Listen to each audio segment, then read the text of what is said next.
يا هلا، بداية فيديو جديد. هنتعلم في الفيديو ده ازاي نعمل سكاننج للدوكيومنتيشن بتاعتنا باستخدام باكج كونينج دوكيومنت سكانر.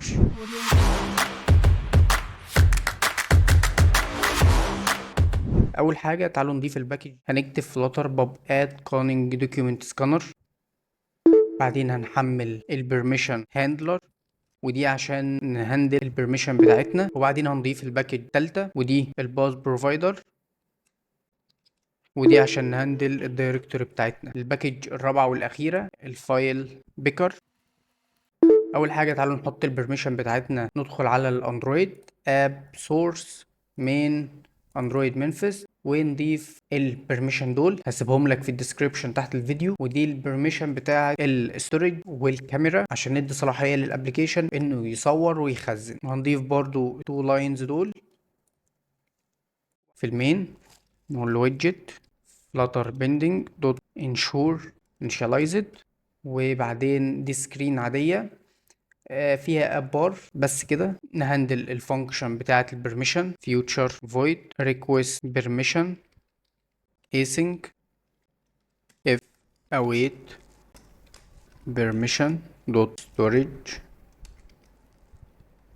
dot request dot is granted and نفس البرميشن بس مش الاستورج بقى، الكاميرا.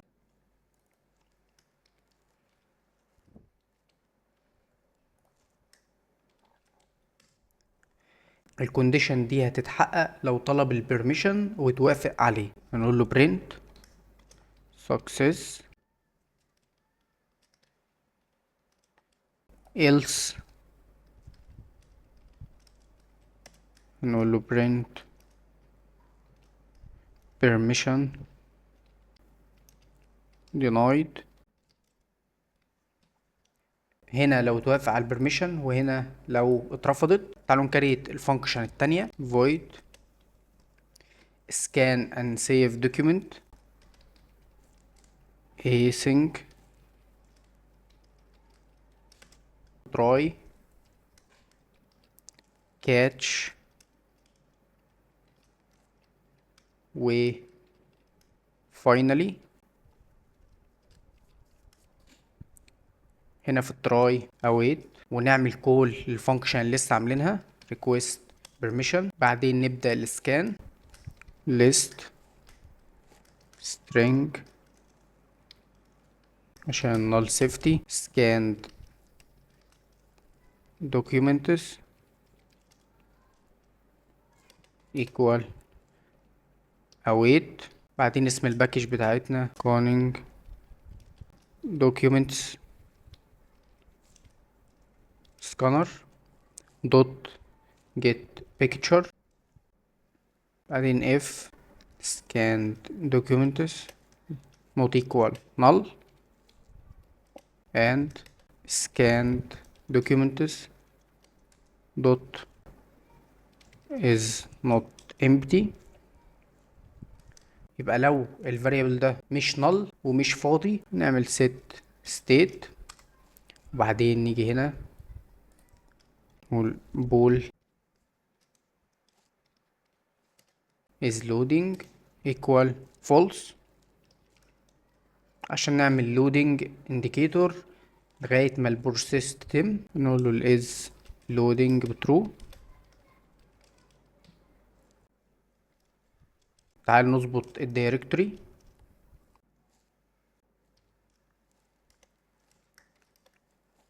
احنا هنحفظها في الدي سي اي ام دايركتوري equal await get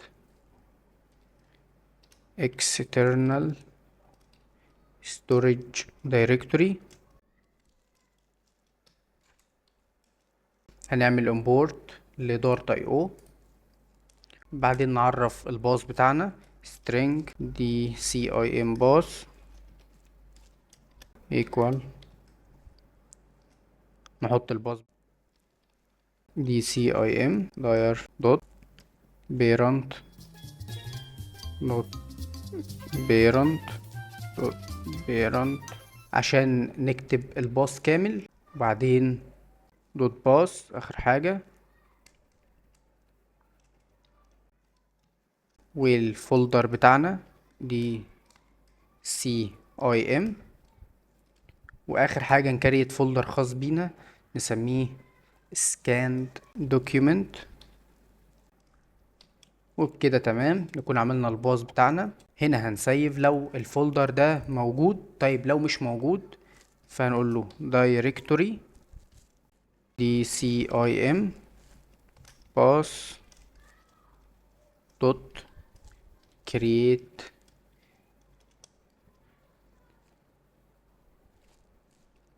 recursive true. تعالوا بقى نسمي الايمج اللي اتعمل لها سكان او الايمجز لو عملت سكان لاكتر من صورة. فنقول for int I equal 0 I اقل من scanned document dot length. بعد ما بنسكان الصور بنخزنها في ليست. لو خزنا اكتر من صورة فبالفور بنلف عليهم عشان نسميهم I بلس بلس هنا عشان النال سيفتي. بعدين نكمل string file name equal هنا الاسم اللي هتسيف بيه الفايل scanned document. بعدين نحط هنا التاريخ.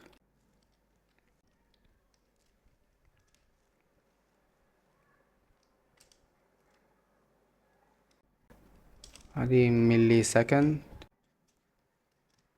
ولازم طبعا نحط الاكستنشن.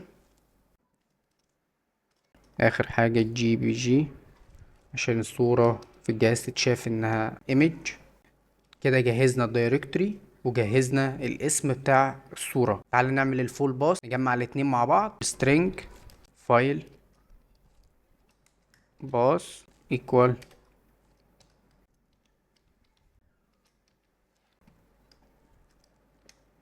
file name.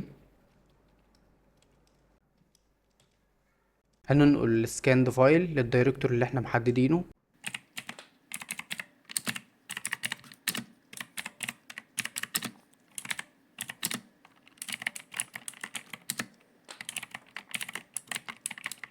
تمام. وفي الاخر ممكن نطبع نقول له print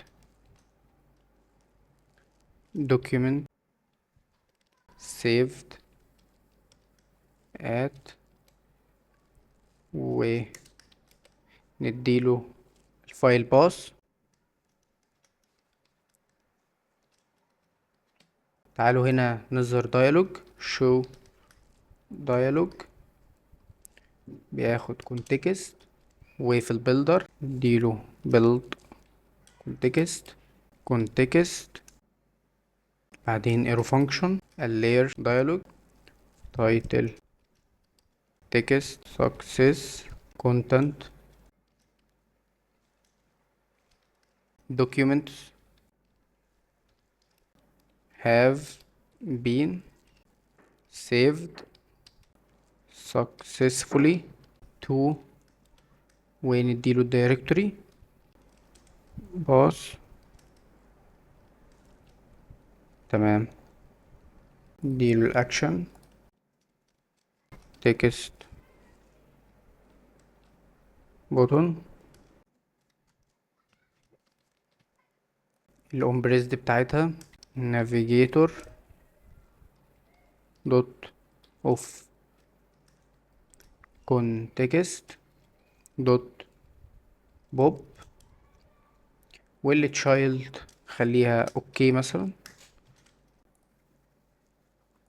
كده تمام. التراي دي كلها لو الدوكيومنتيشن نجح في انه يسكان ويتسيف. طيب لو حصل ايرور لا قدر الله هنقول print error during scanning or saving documents ونطبع اللي حصل. ونطبع الديالوج هنسميه error و failed to save document please try again ونفس التكست بوتون واوكي. طيب في الفاينلي هنقول له set state is loading equal false. هنوقف اللودنج. نيجي بقى في السكرين نفسها body is loading بترو. circular progress indicator. غير كده نظهر elevated button الاون بريسد بتاعته scan and save. طيب هنا هو مش شايف الفانكشن اللي احنا مكريتينها. متأسف، هنطلع دي برا، خليها هنا تمام كده. والتشايلد هنقول له text scan and save document. نحط الويدجت دي كلها في سنتر، وبكده تمام. تعالوا نجرب.